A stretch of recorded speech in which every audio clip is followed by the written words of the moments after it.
बनैबै गंगा किनारे घाट रे लेके कोदारी चल बनैबै नदी किनारे घाट रे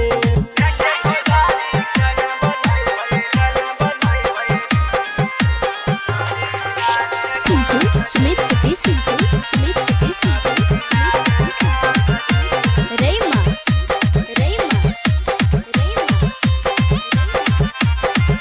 एक दिन भले नहीं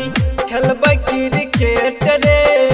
डीजे मंगैबै और सजैबै मेन गेट रे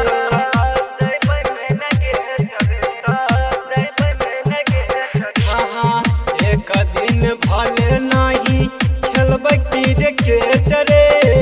डीजे मंगैबै और सजैबै मेन गेट रे नियम धर्म से होय छै छठी मैया के पूजा पाठ रे नियम धर्म से होय छै छठी मैया के पूजा पाठ रे लेके कोदारी चले बनैबै लेके कोदारी चले बनैबै गंगा किनारे घाट रे लेके कोदारी चले बनैबै नदी किनारे घाट रे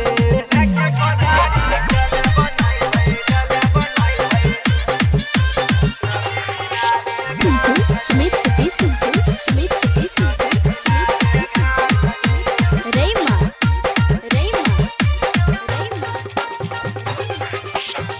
गप सप छोड़ कर घाट के तैयारिया छठी माई के कृपा से लागत नो करिया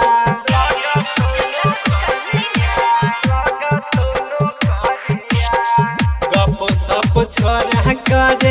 घाट के तैयारिया छठी माई के कृपा से लागत नो करिया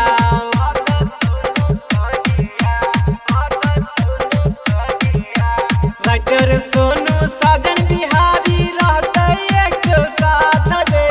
राइटर सोनू साजन बिहारी रहते एक साथ रे